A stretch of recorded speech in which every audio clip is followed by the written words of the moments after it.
What's going on, guys, and welcome back to the channel. It's now 2024, first video of the year, and I thought why not start with a Q&A. So I've got a few members of the team of my clients to send some questions in, and I thought I'd run through them and see what they are. I haven't actually gone through them yet, so I don't know what's coming. That way it's fresh, it's raw, and you just hear like how I really feel and what's really going on to me. So, first one, when did you first compete and how many shows have you done? So I first competed in 2016. I was a personal trainer and I had a team of personal training clients and I did a 1 month transformation. You got a newspaper up and you would show the date, and then in 4 weeks time, you'd do it again to show the transformation. And I ran a competition to see who can make the most progress and then win a prize. So I was like boot camp vouchers, clothing, I was doing boxing sessions, PT sessions, that sort of thing. And whoever made the best transformation would get a prize. So I got involved and I made my own transformation just to boost morale and be part of the journey of everyone else. So I've done that and I posted it online and a few people said, oh, I should compete. So at this point, the 4 weeks of dieting, I just done, monitor my meal sizes, a bit more veg, a bit less carbs, not even tracking my calories as such, but just tidying up things and being consistent. And that 4 weeks, I lost some weight, had a little six pack, and I saw a show 4 weeks ahead. So I worked with a coach of mine who was a friend, and he helped me guide me through the next 4 weeks. And we went on stage. I still remember to this day. So driving to the venue, I had to tell the driver to pull over. I was going to be sick. I was puking. The nerves really got the better of me, but I think this first show was my greatest achievement to date, and I finished 3rd out of 17. I didn't really know how to pose. I didn't really know what I was doing, but I went up there, I gave it my all, had some fun once the nerves had settled, and yeah. So second part of the question is, how many shows have I done? So following that first show, I went to eat. I was in a restaurant, Indian restaurant, eating my food, and coach called and said, oh, don't eat. There's a show next week. You got so close. So I got 3rd place, but at that time, UK BFF, you didn't automatically qualify for the final, so I didn't qualify, even though there were 17 guys, so that's a bit weird, but we won't go there.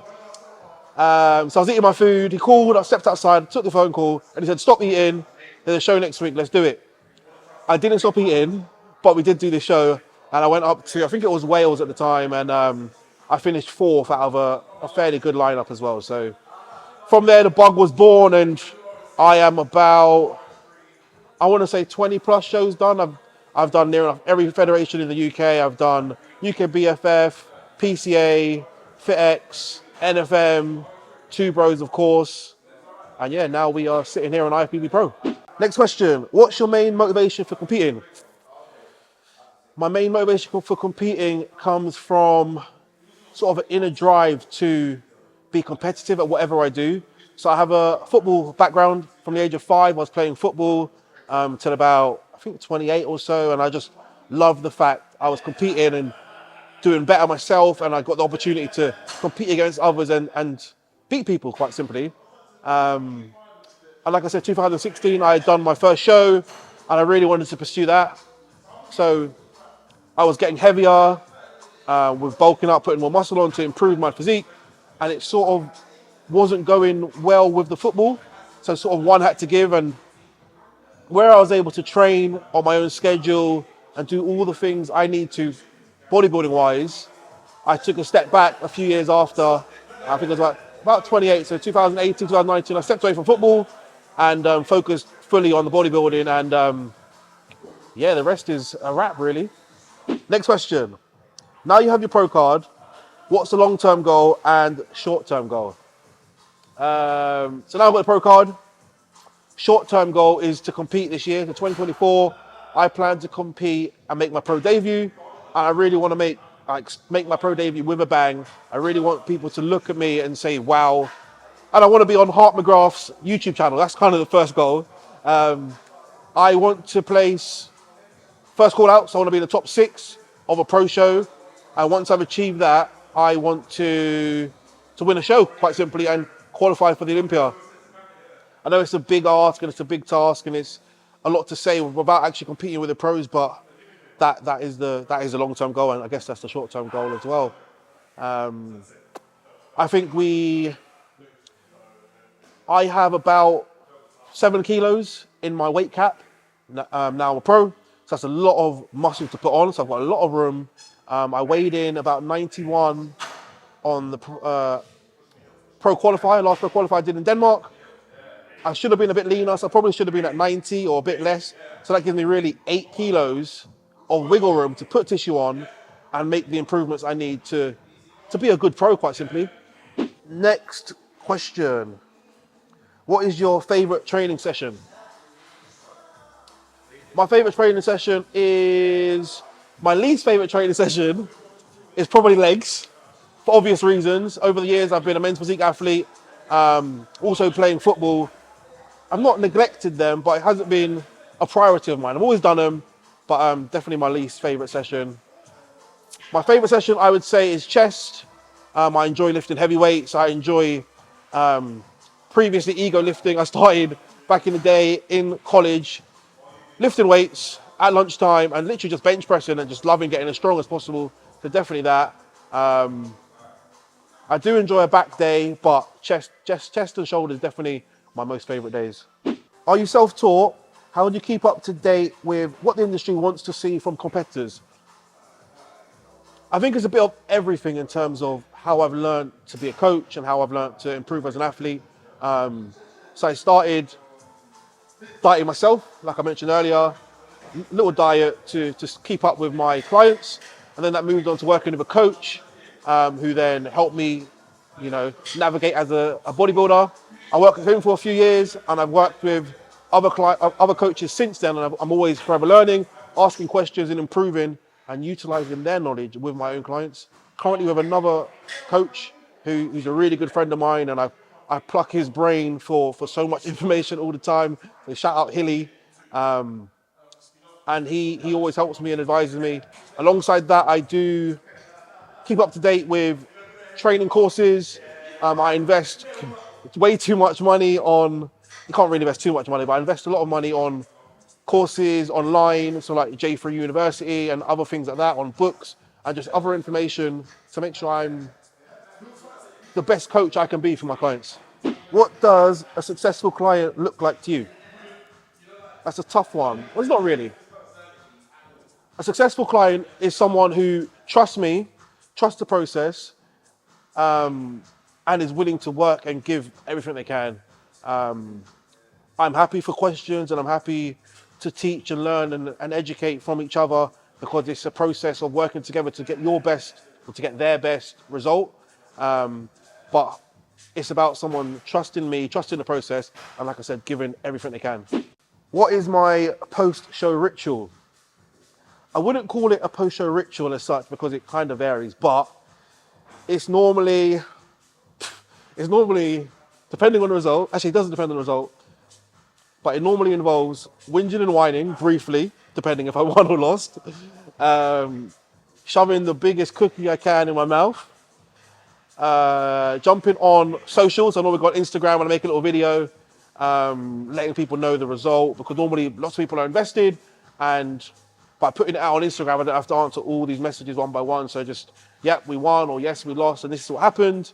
And then from there, I like to get something to eat, quite simply. Depending on when the next show is, depends on how bad the food is. So if I've got a show next week, coach likes to keep a rein on me and I have to go home and have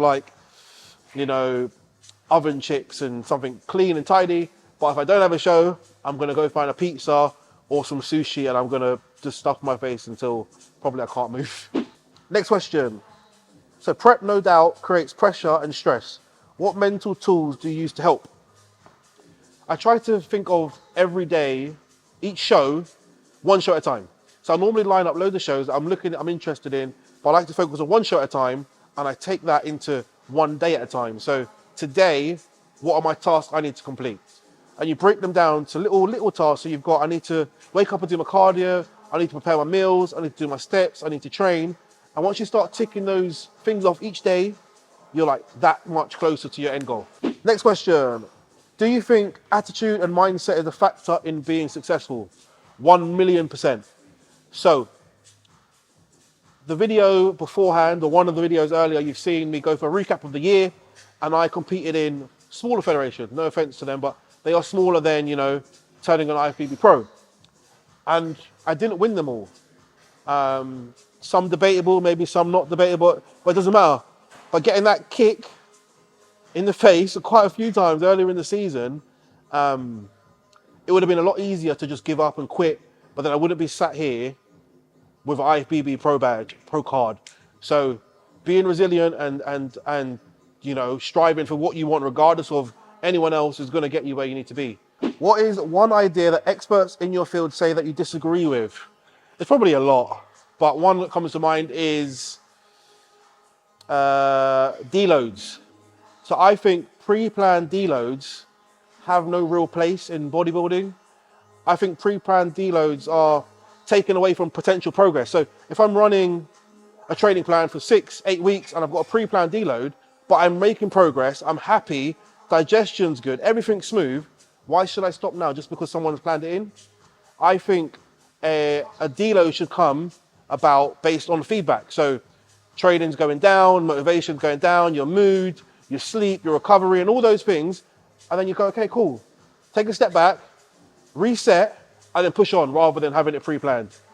The only pre-plan I would potentially put in place is maybe someone's got a holiday or they've got an event that takes them away from maybe their current setting, so they can't train their normal gym.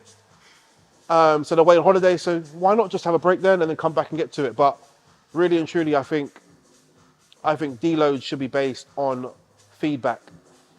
Did you always want to turn pro, and did you believe it was achievable? My competitive nature, as I mentioned earlier, whenever I do something, I want to be the best possible, or be the best version of me. So if I started boxing tomorrow, I'd want to be boxing, you know, on live TV one day, even though I'm old. But when I started, I wanted to turn pro. Did I think it was realistic? Probably not so much. I remember starting out, and everyone was so much bigger than me on stage after a while. I was like, this isn't right. So kept cracking on, kept pushing, kept eating, kept training hard. And then my little boy was going to be born. He was due to be born September. So I said, coach, we've got a few months. Obviously, I'm going to have a child soon. So obviously, bodybuilding might have to take a step back. Can we run and show quickly before he's due? So we did that, and I competed 2021 in Two Bros in Maidenhead. I can't remember, August at some point. So a few weeks before my little boy was born, and we won the overall. And there were some big names in that show. I definitely wasn't expected to win that show. I won my first sword then, and a lot of the guys I actually beat at that show have turned pro then. So seeing them turn pro, and obviously I have beat them in the past, sort of made it real to me. So since that moment, I realized I can do this. And 2 years later, we finally got what we needed, and now it's time to push on from there. Do you think doing a secret show was the reason you got your pro card? No, I don't think it was the reason why. I definitely think it helped to some degree because there was no stress, there was no pressure, there was no good lucks. No one knew what I was doing. I put it on Instagram that I was abroad, but I didn't put what I was doing or where I was. And it was just quite chilled out. I went by myself. There was no peak week. There was no, you know, water depletion really. There was no real carb up. It was just, let's go there and sort of rock up as you do. And that lack of pressure and that lack of somewhat preparation just took everything, all the stress away from me. I think my posing coach said a lot better. Just chilled out, went on and did my thing with zero expectations, and it paid off. So I think potentially that's something I would look into doing again, but we shall see. It's a little bit less, there's a lot less opportunities as a pro to compete, definitely locally. So, but we'll see, we shall see. How do you balance prep with work and home life? And now you're a dad, have you found it harder to prep than having a child? A lot of questions there. So there is no balance when you bodybuild and you work and then you're a parent. There is no balance at the best of times anyway.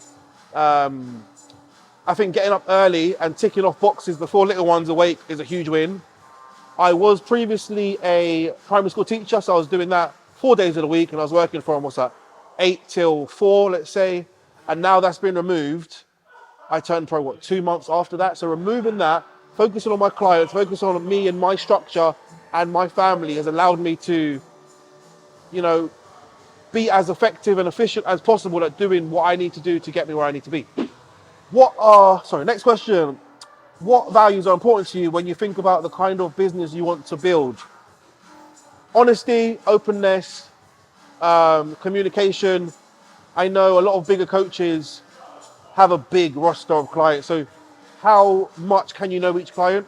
So at Elite Physique Training, we have a set number of clients which we can manage individually and still provide that personal service. So I'm able to understand what each and every client sort of goes through in their home life and their work and their days to create a plan that's specific to them and works for them. So my messaging chat or WhatsApp or whatever is always open to them. I'm able to speak to them and I'm able to adapt plans to make sure they get the best results possible. Kind of answered that already. After not placing where you wanted at the beginning of the season, how did you remain motivated to keep prepping?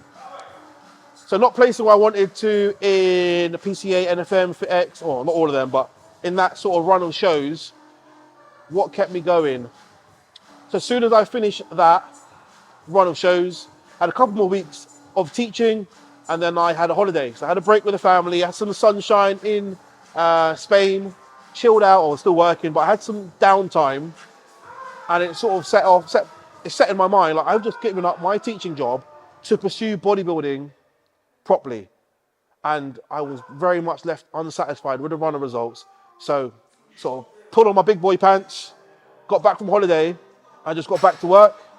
And from sort of mid-August till November was just full on bodybuilding mode, and it seemed to have worked. What supplements do you use? Which ones would you say you should use, and which ones are just a waste of money? Sometimes clients ask this. It's a hard question to know without seeing someone's blood work, because if you're deficient in certain things, then that's what you should put in. But as a general rule of thumb, your nutrition should be covered by your food. So you're getting your fruits in, your veg in, and a variety of food sources should cover most of your macronutrients as well as your micronutrients. From there, you're looking at things like a good multivitamin source, an omega-3. I normally utilize protein powders, and from there, a creatine is a good start for you. I think we've been through enough questions now. As always, make sure you like, share, and comment. Let me know what you want to see in the next video, and I'll speak to you all soon.